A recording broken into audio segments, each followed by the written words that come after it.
오늘은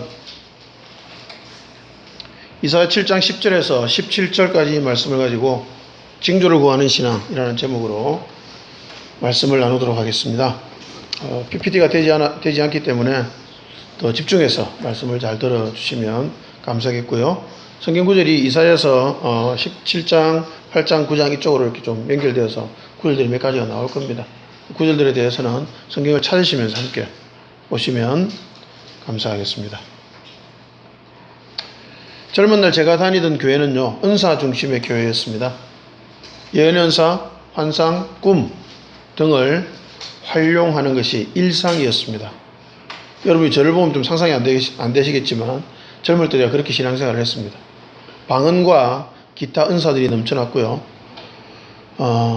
저는 은사의 체질은 별로 아니어서 은사를 받느라고 고생을 좀 했습니다.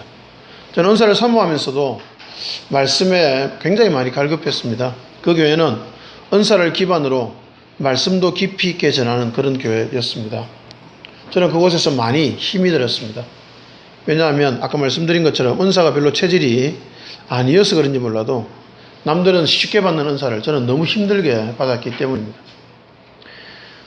찬양하면서 기도 잠깐 했더니 방언이 터지는 주변 사람들을 보면서 저는 얼마나 부러운지 모릅니다.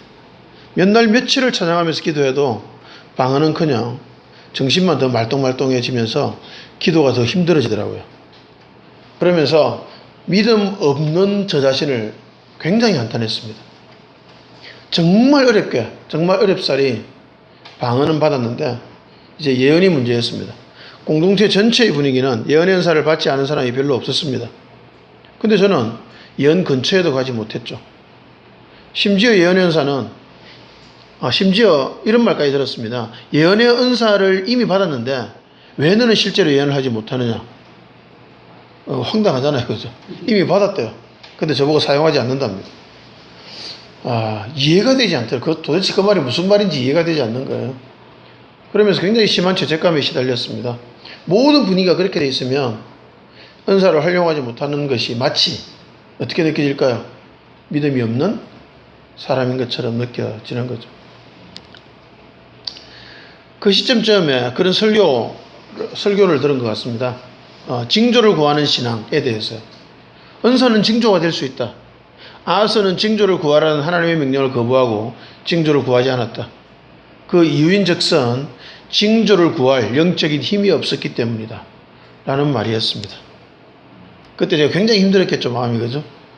저는 은사를 구할 영적인 힘이 없었던 것으로 해석이 된 거죠. 사실 제 주변에 있는 그 교회에 있는 많은 사람들은 저를 그런 눈으로 쳐다보는 것 같았습니다. 심한 좌절감이 저를 엄습했습니다. 내가 영적인 힘이 없어서 예언의 은사를 못 받고 있는 것이구나. 내가 기도가 부족한 것이었어 라는 죄책감이었습니다. 그래서 이제 뭐 했을까요? 기도가 부족해서 은사를 못 받으니까 뭐 했을까요? 이제 기도했겠죠. 철야기도 하고요, 새벽기도 하고요, 금식기도 하고요. 밤새 기도하다가 지쳐서 쓰러져 잠이 들고 새벽에 다시 새벽기도를 하고, 그것을 몇 날 며칠을 반복했는지 모릅니다. 예언의 은사를 받았을까요? 못 받았을까요? 남들은 뭐 일주일만 해도 받는다는 그 예언의 은사를 저는 한 달을 해도 못 받더라고요. 안 되더라고요, 저는. 그러면서 계속 반복하고 또 반복하고 그 기도 생활을 계속했습니다. 죄책감에 시달리면서 계속했죠. 그러다 결국은 예언의 은사라는 것을 받았습니다. 천지가 개벽할 일이었죠. 그리고 그 은사를 조금씩 공동체에서 활용하기도 했습니다. 그런데요, 제게는 그 예언의 은사가 그다지 만족스럽지 못하더라고요. 그 은사 이야기는 다음에 또 기회가 있으면 좀 더 자세히 하기로 하고요. 초점은 이겁니다. 그때 그것이 징조를 구하는 신앙이 맞았을까? 라는 것이 오늘 이 말씀을 드린 이유입니다. 의심스럽습니다. 정말 그런지. 하나님의 아하스에게 징조를 구하라고 하는 것은 도대체 무슨 뜻이었을까요? 그리고 아하스는 왜 징조를 구하지 않았을까요? 그리고 임마누엘은 이 사건과 도대체 어떻게 연결되는 것일까요? 그 임마누엘이라는 아이 탄생이 예수님과 연결되는 것은 또 무슨 논리적인 관계가 있을까요? 의문이 꼬리에 꼬리를 물고 일어납니다. 그 부분에 대해서 모든 걸 다 설명할 수는 없겠지만 차근차근 중요한 부분들을 설명하면서 예수께서 이 땅에 오신 의미들을 생각해 보도록 하겠습니다. 먼저 첫 번째, 징조를 구한다는 것입니다. 징조를 구한다는 것이 뭘까요?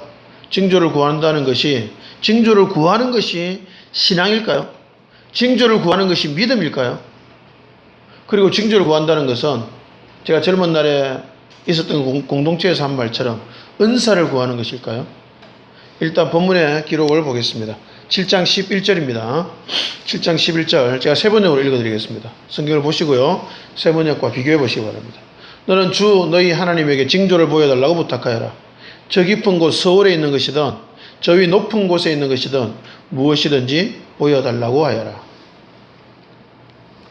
이 구절만 가지고서 징조를 구한다는 것이 무슨 의미일까에 대해 해석은 쉽지 않습니다. 그러나 그 다음에 나오는 내용을 통해서 징조를 구한다는 것의 의미를 추론해 볼 수는 있을 것 같습니다.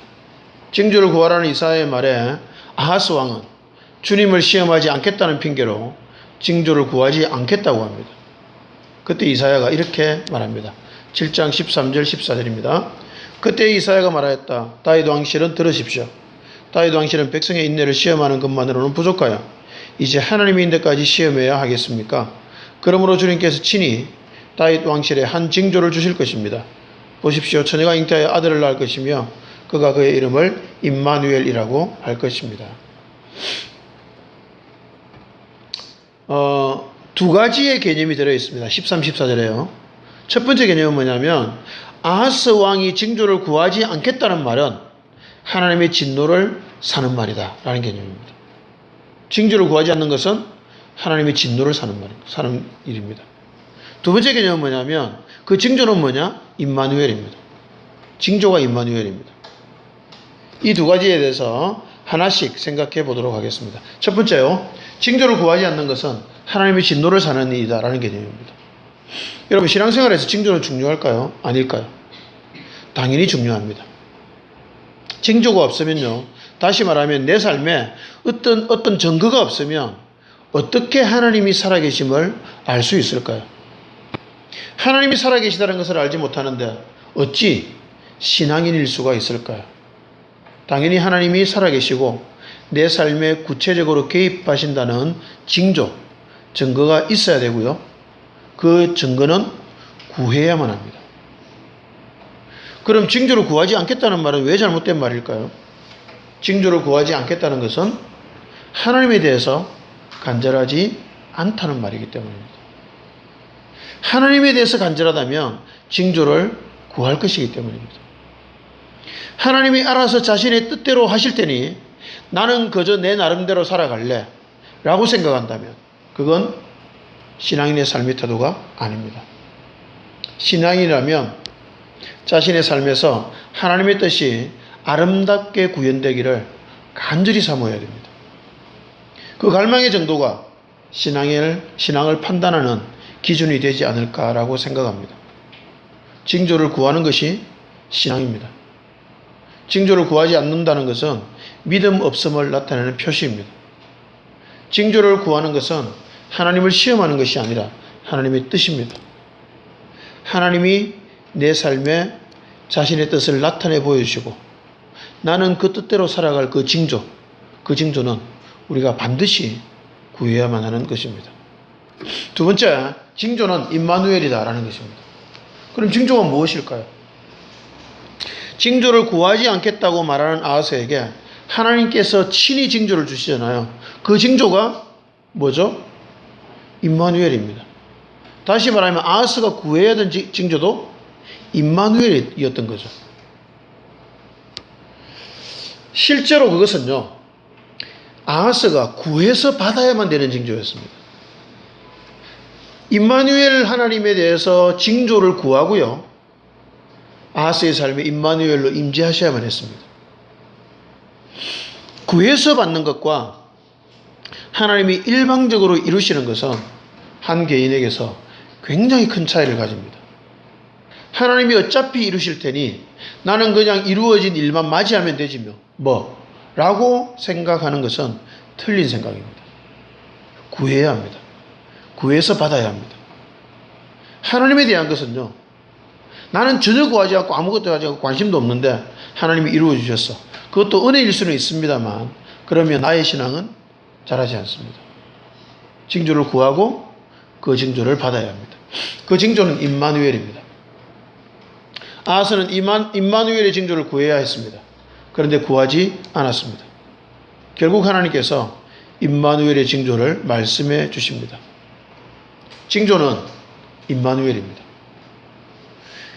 가장 중요한 징조, 가장 핵심적인 징조는 임마누엘입니다. 하나님이 우리와 함께 하신다는 것입니다. 그런데요, 조금 심각한 문제가 그 다음 구절에 이어집니다. 이사야 7장 16절 17절 제가 읽어드립니다. 왕은 지금 에브라임과 아람 왕들을 두려워하고 있습니다. 그러나 그 아이가 옳고 그른 것을 판단할 줄 알기 전에 에브라임 땅과 아람 땅은 황무지가 될 것입니다. 여호와께서 왕과 왕의 지방과 왕의 백성에게 저주를 내리실 것입니다. 그러한 일들은 에브라임이 유다로부터 갈라져 나간 이후로 겪어보지 못한 일들일 것입니다. 주께서 아시리아 왕을 보내셔서 왕을 치게 하실 것입니다. 분명 임마누엘의 징조를 하나님이 주셨습니다. 즉 하나님이 우리와 함께 하신다는 말씀이죠. 우리는 그렇게 생각합니다. 하나님이 우리와 함께 하시면 어떤 일이 생겨야 합니까? 좋은 일이 생겨야죠. 근데 여기서 쭉 기록되는 내용들을 보면요, 모조리 심판이요 재앙입니다. 황무지가 되게 하시고 저주를 내리시고 아수르 왕에게 이스라엘이 당한다는 내용입니다. 이게 무슨 임마누엘일까요? 우리가 구할 징조는 분명 임마누엘입니다. 그런데 임마누엘을 잘 이해해야 합니다. 하나님이 함께 하시면 어떤 일이 발생할까요? 두 가지로 나누어집니다. 하나님과의 관계가 좋으면 임마누엘은 한없는 행복이 될 것입니다. 그러나 하나님과의 관계가 나쁘다면 어떻게 될까요? 그것은 저주가 될 수밖에 없습니다. 하나님과의 관계가 좋으면 하나님이 임마누엘로 오셔서 그 사람을, 그 공동체를, 그 나라를 한없이 복되게 하실 것입니다. 그러나 하나님과의 관계가 나쁘다면 임마누엘의 하나님은 오셔서 그들을 심판하실 수밖에 없다는 것입니다. 여러분 착각하지 말아야 합니다. 하나님이 함께 하시면 내 삶에 무조건 좋은 일만 생길 것이라는 착각. 그것은 정말 착각입니다. 하나님이 함께 하시는데 내 삶이 죄악 가운데서 한 발자국도 벗어나 있지 못하다면 내 삶은 하나님의 심판을 받을 수밖에 없습니다. 내 삶이 하나님의 뜻대로 살고자 몸부림치는 중이라면 하나님의 크신 위로를 누릴 것입니다. 내가 하나님의 뜻에 반대되는 삶을 사는데도 하나님이 심판하지 않고 잘되게 하신다면 그것은 내가 궁극적으로 망하는 길입니다. 그러니 그건 더 큰 저주가 될 수밖에 없는 것이죠. 즉 나를 심판하시는 하나님의 손길은 궁극적으로 나를 복되게 하시려는 하나님의 손길입니다. 그러니 임마누엘은 심판이 되든 복을 주시는 것이 되든 어느 것이든 참된 복이 될 수밖에 없는 것입니다. 임마누엘의 징조는 심판의 모습이든 복을 주시는 모습이든 그건 우리에게 궁극적으로는 완벽한 축복이 됩니다. 왜냐하면 결국 하나님과 함께 하는 것만이 천국이기 때문입니다. 우리가 구할 징조는 오직 임마누엘밖에 없습니다. 오직 하나님이 우리와 함께 해달라는 그 징조밖에 없습니다. 그 징조를 구하시는 우리가 되면 좋겠습니다. 그런데 그 징조는 우리의 삶에 어떤 영향을 미칠까요? 먼저 우리 삶을 돌아볼 필요가 있겠습니다. 인생은 언제나 절망입니다. 희망이 조금 생겼나 싶으면 금방 절망이 찾아와서 희망의 불씨를 꺼버리는 듯한 것이 우리의 삶입니다. 절망 외에 인생이 가져다 줄 것이 도대체 무엇일까요? 죄인된 인간이 만들어내는 삶이란 절망 그 자체일 뿐입니다. 어머님의 소천을 맞이한 이후부터 저는 삶의 근저에 깔려있는 기본적인 절망을 더 깊이 인지하고 있습니다. 어머니의 죽음을 맞이하고 나서 어머니의 죽음 때문에 아파하는 사람들의 이야기를 많이 듣습니다. 예전에는 잘 들리지 않던 소리들이었습니다. 아니, 예전에도 들었지만 무심히 들렸던 이야기들이라고 해야 더 맞는 말이겠죠. 아버지가 돌아가시고 나서 울다가 기절했다는 자매의 이야기. 어머니가 돌아가시고 나서 9년이 지났건만 추도 예배 때가 되면 자매들이 기절할 정도로 운다는 자매의 이야기. 남들은 9년이 되었는데 아직도 그래? 라고 말하겠지만 그 자매 자신에게는 어제 일어난 일같이 여전히 아프다고 그렇게 이야기하더라고요. 그리고 한 형제는 공황장애를 앓고 있습니다. 그 형제는 예전에 알던 형제인데 먼 곳으로 이동하지도 못하고 버스를 잘 타지도 못한 지가 몇 년이 되었다고 하는 친구입니다. 근데 그 형제에게서 카톡이 왔습니다. 충격적인 이야기를 들었습니다. 공황장애가 생긴 이유가 어머니의 죽음 때문이라는 이야기예요. 어머니를 잃고 그 충격이 너무 커서 그 충격을 극복하지 못해서 생긴 병이라고 하더라고요. 그래서 제 어머니의 장례식에 오지 못했다고 이야기하더라고요. 그 충격이 너무 커서 공황장애가 생기기 때문에 누군가의 장례식에는 지금도 갈 수가 없다라고 이야기를 하더라고요. 또 어떤 분은 초등학교 6학년 때 어머니가 돌아가시고 20대 때 아버지가 돌아가시고 막내 동생이 20대 때 세상을 떠났다고 합니다. 그런데 40대의 나이에 갑자기 어릴 적 엄마 사진을 보고 울음이 터져서 몇 날 며칠 동안 멈추지 않았다는 이야기도 들었습니다. 어제는 제천의 화재 사건에 제가 예전에 알던 성도님이 사망해서 그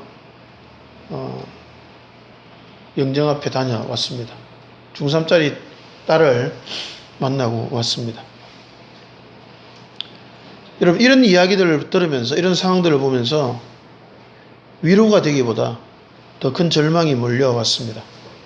하나님은 왜 사람에게 이런 근본적인 절망을 주셨을까? 어머니나 아버지를 잃고 사랑하는 사람과 죽음을 경계로 이별해야 하는 이 일은요, 사람에게 피할 수 없는 일이잖아요. 누구라도 경험해야 되는 일입니다. 그렇다면 이런 근본적인 이별은 근본적인 절망으로 사람을 이끌 수밖에 없지 않겠습니까? 그런데 이 근본적인 절망은 누구라도 경험해야 되는 절망입니다.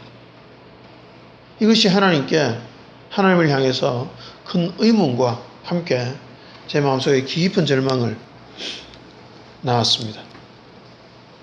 여러분, 사람이 세상을 살아가는 과정에서 작은 기쁨들과 희망들을 보기도 합니다.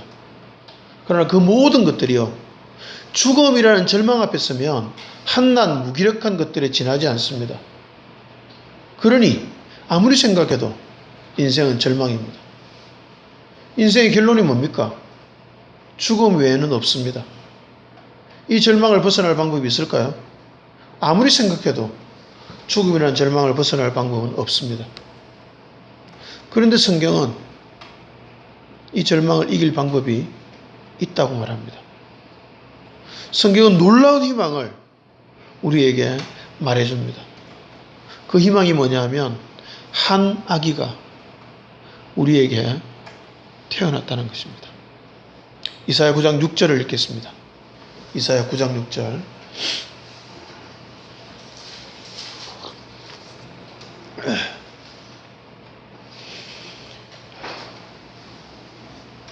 함께 읽겠습니다. 시작. 한 아이가 우리에게 낳고 한 아들을 우리에게 주소가 되었는데 그의 어머니는 정사가 되었고 그의 이름은 기도자 의사라 전능하신 하나님이라 온전하신 아버지라 평강의 왕이라 할 것입니다. 아멘. 세 번째로 다시 한번 읽어드리겠습니다. 한 아기가 우리를 위해 태어났다. 한 아기가 우리를 위해 태어났다. 우리가 한 아들을 모셨다. 그는 우리의 통치자가 될 것이다. 그의 이름은 놀라우신 좋은 자, 전능하신 하나님, 영존하시는 아버지, 평화의 왕이라고 불릴 것이다. 아멘. 우리가 구해야 하는 임마누엘의 징조는 한 아기를 통해서 역사적으로 이 땅 가운데 이루어졌습니다. 한 아기가 임마누엘로 이 땅에 왔습니다. 온통 절망뿐인 이 세상에 한 아기만이 희망입니다. 이 한 아기가 나의 희망이요, 우리의 희망이요, 인류의 희망이요, 인류 온 역사의 희망입니다. 한 아기가 이 땅에 태어났다는 그 사실 때문에 온통 절망뿐인 이 세상에서 우리는 희망을 가지고 살아갈 수 있습니다. 그런데 여러분, 그 희망은 신랄 같은 희망입니다. 인생을 온통 정복하고 있는 그 큰 절망에 비하면 한 아기가 우리에게 태어났다는 사실은 얼마나 사소한가요? 이게 뭐 그리 대단한 희망이 될까요? 신랄 같은 희망. 그것이 우리가 붙드는 희망입니다. 여러분, 그리스도인이란 그 신랄 같은 희망에 자신의 삶을 거는 사람들입니다. 우리는 이 한 아기라는 그 신랄 같은 희망에 우리 인생을 온통 뒤덮고 있는 그 절망을 극복할 희망 삼는 그런 사람들입니다. 그 신랄 같은 희망 하나로 이 땅의 모든 절망을 이기며 살아가는 사람들이 우리입니다. 왜 신랄 같은 희망이 절망을 이기게 할까요?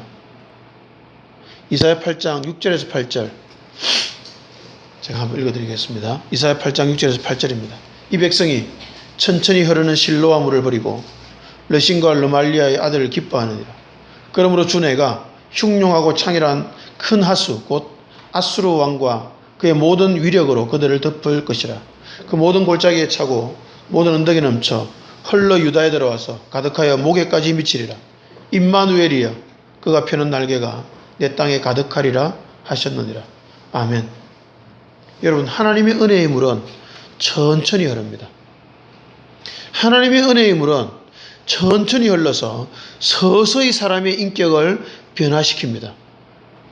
그러나 세상의 힘은 강하게 흐릅니다. 유다는요, 이 천천히 흐르는 은혜의 물, 그 실로아의 물을 버렸습니다. 그리고 강하게 흐르는 세상의 물을 잡았습니다. 세상의 힘은 강하게 흘러서 온 세상을 순식간에 삼켜버립니다. 그 물결은 위력입니다. 온 세상을 힘으로 덮어버리고 갈아엎어버립니다. 세상의 위력은요, 그 위력을 당하는 사람에게는 절망적일 수밖에 없는 위력입니다. 왜냐하면 갈아엎고 뒤집어 엎어버리고 삼켜서 죽여버리기 때문입니다. 세상의 힘은요, 사람을 또 다른 절망에, 더 깊은 절망에 빠뜨려버리는 그런 힘입니다. 그 힘을 감당할 수 없기 때문에 절망적으로 당할 수밖에 없는 그것이 그 힘 앞에 서 있는 사람의 운명입니다. 그리고 이 세상은 그렇게 힘 있는 자들이 득세합니다. 강한 힘으로 약한 자들을 압제하고 세상을 정복합니다. 그 밑에서 눌려 살아가는 사람들은 더 깊은 절망 속에 살아갈 수밖에 없고요. 그 절망의 그림자를 떨칠 길이 전혀 없습니다. 그런데 놀라운 반전이 있습니다. 임마누엘이여 그가 펴는 날개가 내 땅에 가득하리라 라는 반절입니다. 결국 그 창이라고 강한 물살로 온 세상을 덮을 힘을, 그 힘을 이길 힘이 있는데 그 힘이 바로 임마누엘이라는 것입니다. 실로아의 천천히 흐르는 물로부터 나오는 하나님의 함께 하심이 그 강력한 힘들을 이깁니다. 여러분, 천천히 흐르는 물이 약해 보이지만 그 약해 보이는 힘이 결국은 세상의 강력함을 다 이깁니다. 그리고 온 땅에 하나님의 은혜로 충만하게 하게 될 것입니다. 여러분, 신랄 같은 희망, 우리는 한 아기를 붙들고 한 아기를 우리의 희망 삼는다고 말씀드렸습니다. 그 희망은 신랄 같은 희망입니다. 그러나 그 신랄 같은 희망은 천천히 흐르는 실로아의 물입니다. 아무리 세상에 강한 것들도 결국은 그 신랄 같은 희망이 다 정복해버리고 말 것입니다. 여러분, 우리는 세상의 강력함에 속지 말아야 합니다. 그 강력함을 본받으려고 시도조차 하지 말아야 합니다. 그 시도를 통해서 아무리 강해본들 인생의 근본적인 절망을 피해갈 수가 없습니다. 결국은 죽음에 굴복하고 말 것이고 죽음 후에는 하나님의 심판 앞에 설 수밖에 없기 때문입니다. 그때 임마누엘의 징조를 구하지 않은 삶에 대하여 처절한 심판을 받게 될 것이기 때문입니다. 우리는 세상의 강력함이 아니라 천천히 흐르는 실로와의 물을 선택해야 됩니다. 천천히 흐르는 실로와의 물을 선택하는 삶이란 임마누엘의 징조를 구하는 삶입니다. 우리의 삶의 매 순간에 임마누엘의 징조를 구합시다. 그것이 우리 그리스도인들의 생명입니다.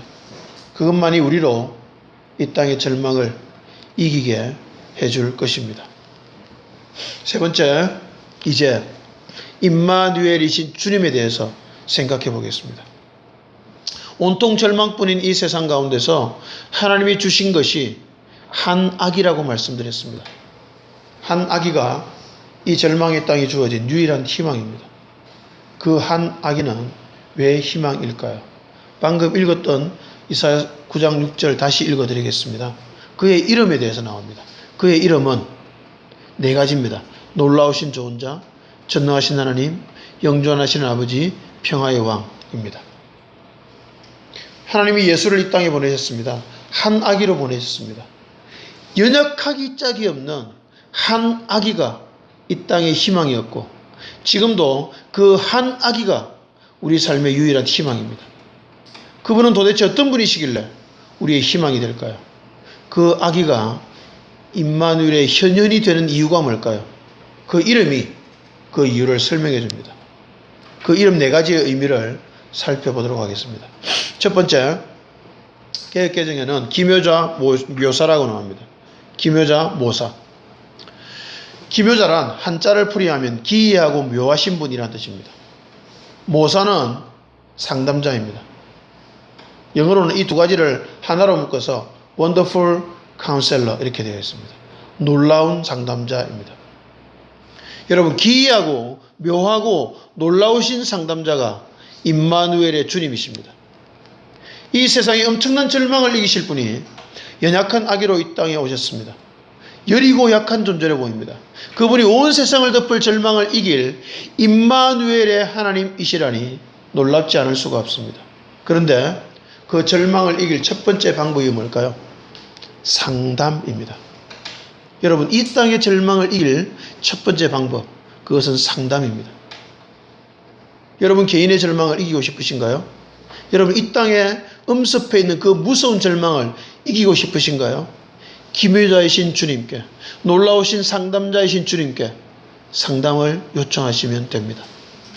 세상이 절망인 이유는 상담할 누군가가 없기 때문입니다. 아무도 나의 절망에 대해서 상담해 줄 리가 없기 때문에 절망에서 벗어나지 못하는 것입니다.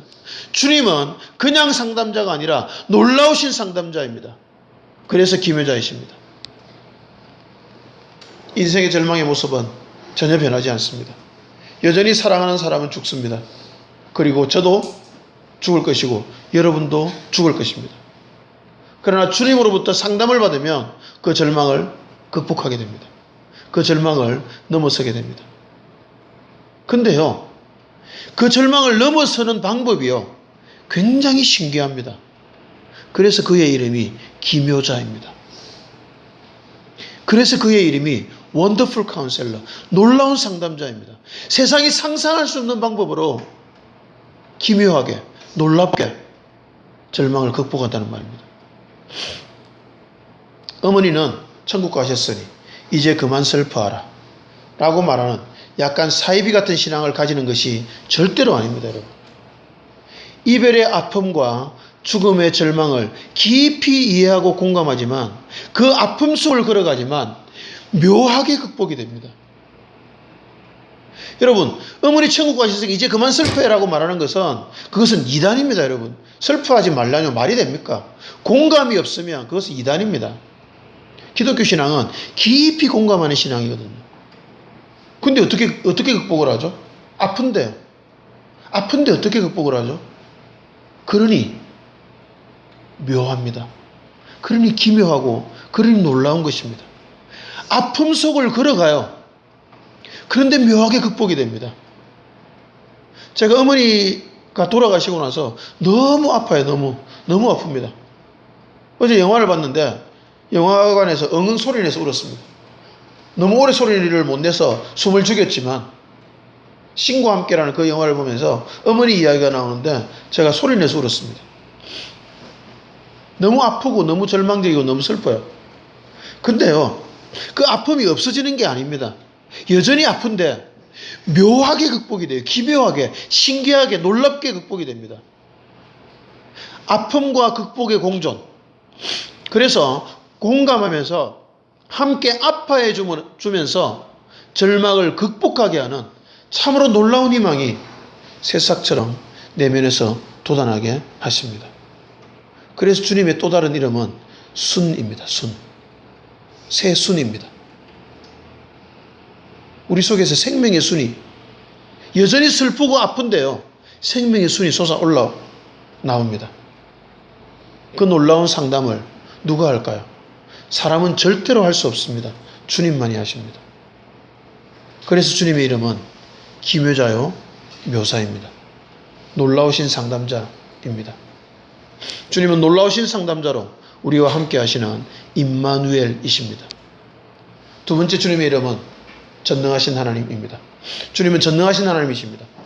주님은 완전한 사람이시며 동시에 완전하고 전능하신 하나님이십니다. 완전한 사람이시기에 어떻게 될까요? 나의 아픔과 연약을 다 아십니다.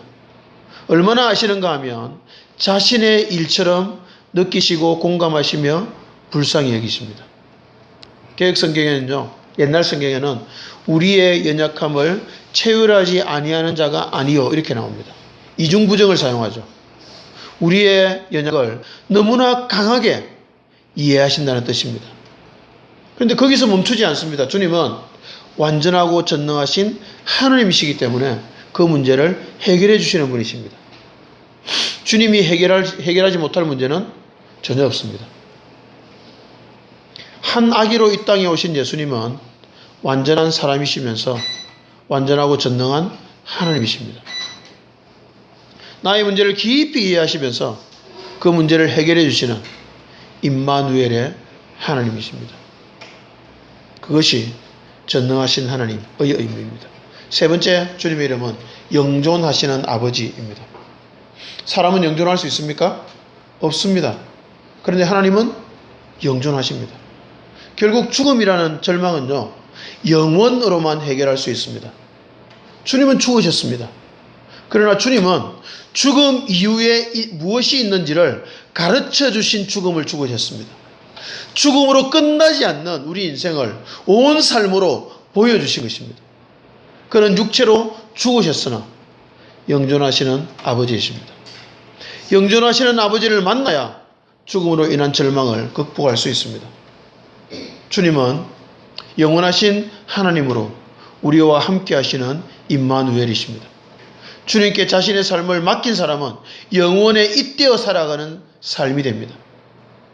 영존하시는 아버지로 주님은 우리와 함께 계시는 분이십니다. 네 번째, 평화의 왕이십니다. 주님은 평화의 왕이십니다. 무슨 평화를 주님은 이 땅에 주셨을까요? 골로새 1장 20절 제가 읽어드립니다. 그분의 십자가의 피로 평화를 이루셔서 그분으로 말미암아 만물을 곧 땅에 있는 것들이나 하늘에 있는 것들이나 다 자기와 기꺼이 화해시켰습니다. 주님이 십자가에 죽으심으로 이 땅에 평화를 주셨습니다. 그 평화란 곧 화해입니다. 피조물과 하나님과의 화해, 죄로 죽을 우리와 하나님과의 화해를 이루셨습니다. 화해를 이루시는 분이시기에 평화의 왕이십니다. 하나님과의 화해를 이룬 우리는 또 누구와 화해할까요? 사람과 화해합니다. 예전에 원수였던 사람들과 조금씩 화해하기 시작합니다. 평화의 왕이신 주님과 함께하면 우리의 삶이 그렇게 화해로 나아갈 수밖에 없다는 것입니다. 젊은 날 저는 신앙생활을 무척이나 잘못했었습니다. 엄하기만 한 가정으로부터 탈출하고 싶었고요. 귀찮은 의무로부터도 탈출하고 싶었습니다. 신앙에 몰두했고 세상과 조금씩 담을 쌓았습니다. 친구들과도 담을 쌓았고 친척들과도 최소한의 접촉만 했습니다. 가족과도 가능하면 잘 만나지 않았습니다. 가정에서 저희 부모님은 저희 형과 저를 매로 키우셨거든요. 매로. 많이 맞아서 집으로부터 탈출하는 게 어릴 적 제 인생의 소원이었습니다. 그 탈출구를 제가 신앙으로 삼았던 것 같습니다. 어느새 그렇게 세월들을 좀 보내고 나니까 외톨이가 되어 있는 저의 모습을 발견하게 되었습니다. 그때 저는 이렇게 생각했습니다. 나는 신앙생활을 잘한 거야. 부모 친척 아비 집을 떠나라고 했으니 나는 잘한 거야. 라고 생각을 하면서 은근히 구별의식을 가지기까지도 했습니다. 나이가 들어가면서 신앙을 공부하고 신앙의 개념들을 바로 쌓아가면서야 무언가 많이 잘못되어 있음을 알게 되었습니다. 그 담들이 제 마음속에 제법 견고하게 쌓여 있었고 저는 그 담을 바라보면서 어쩔 줄 몰라 울고 있었습니다. 다행히도 말씀 하나에 삶을 걸겠다고 결심하였기에 그 말씀의 능력 앞에 매달렸습니다. 말씀의 능력은 저의 그런 모습을 보게 해 주었고요. 주님이 비추시는 그 말씀의 빛을 통해서 저희 내면이 밝히 드러나게 되었습니다. 담을 제거해야만 했습니다. 그런데 담이 제거되는 것이 결코 쉽지 않았습니다. 담이 하나하나 제거되는 과정마다 울고 또 울었습니다. 그런데 그 울음 뒤에는요, 형언할 수 없는 마음의 평화가 주어졌습니다. 그리고 관계의 평화도 조금씩 주어졌습니다. 아버님과 평생 관계가 어색하고 불편했는데 이제 그 관계가 풀려가고 있습니다. 화해가 이루어져 가고 있습니다. 그리고 형제들과도 약간 불편했는데 형제들과도 관계가 풀려서 놀랍게 담이 허물어져서 깊은 화해를 이루어가고 있습니다. 정말 저는 다행이라고 생각합니다. 이러한 평화를 누릴 수 있었어요. 이러한 화해를 누릴 수 있었어요. 물론 저는 갈 길이 멉니다. 제 속에 있는 이 무수한 담들을 다 허물려면 저의 남은 평생이 부족할 것입니다. 아마 이 담들을 허물다가 저는 이 땅을 떠나게 될 것 같습니다. 그러나 말씀과 함께라면 이 담을 계속 허물면서 살아갈 수 있지 않을까, 그렇게 조심스럽게 기대해 봅니다. 주님의 긍휼만 구할 뿐입니다. 평화의 왕으로 우리에게 오신 주님이 임마누엘의 주님이십니다. 결론을 내리겠습니다. 결론은 징조를 구하자입니다. 우리는 징조를 구해야 합니다. 구해야 할 징조는 오직 임마누엘입니다. 주님께서 우리와 함께 하시는 증거가 여러분 개인의 삶에 있어야 합니다. 그 징조는 신앙인에게 생명입니다. 그 임마누엘의 징조를 구하지 않으면 저주받은 삶이 되고 말 것입니다. 하나님이 함께한 증거가 없는 삶이 무슨 신앙의 삶이 되겠습니까? 임마누엘의 하나님이 저에게, 나에게, 여러분에게 선명하게 경험되는 만큼만 바른 신앙인이 될 수 있는 겁니다. 그렇다면 징조를 구하는 삶이란 무엇일까요? 어떻게 징조를 구할까요? 4가지의 임마누엘 하나님의 이름이 여러분의 삶에, 우리의 삶에 적용되도록 해야 합니다. 놀라우신 상담자이신 하나님, 전능하신 아버지이신 하나님, 영존하시는 하나님, 그리고 평화의 왕이신 하나님이 우리의 삶 속에서 하나씩 경험되어져 가야 합니다. 어떻게 해야 경험될까요? 나는 아무것도 하지 않고 가만히 있기만 하면 될까요? 그렇다면 아하스에게 징조를 구하라고 말씀하지도 않았을 것입니다. 우리가 할 일은 징조를 구하는 것입니다. 말씀을 통해서 인격이신 하나님을 만나는 것이 징조를 구하는 가장 좋은 방법이 될 것입니다.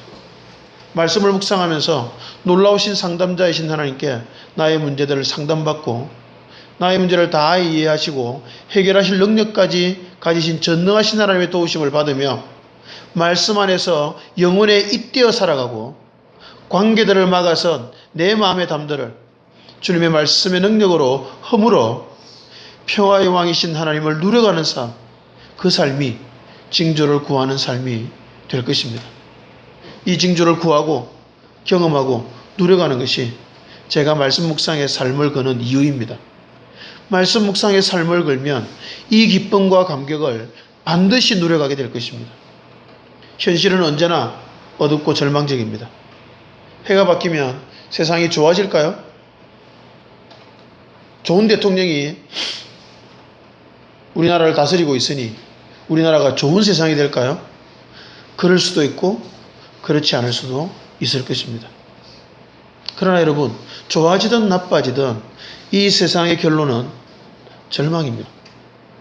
한 아기이신 예수 외에는 이 땅에 소망이 전혀 없습니다. 한 아기가 우리에게 나셨습니다. 연약한 순같이 이 땅에 한 아기가 오셨습니다. 그 아기 때문에 우리의 삶은 소망이 있습니다. 그 아기가 오시지 않았더라면 우리의 삶은 절망으로 끝날 수밖에 없었습니다. 그 아기 때문에 우리의 삶은 절망을 이기고 희망으로, 소망으로 나아갈 수가 있습니다. 그 예수를 우리의 삶으로 경험하고 누려가야 합니다. 그것을 구하는 것이 임마누엘의 징조를 구하는 것입니다. 그 예수를 소망 삼고 이 절망의 땅을 승리하고 이겨나가시는 우리가 되시기를 주님의 이름으로 축복합니다. 아멘.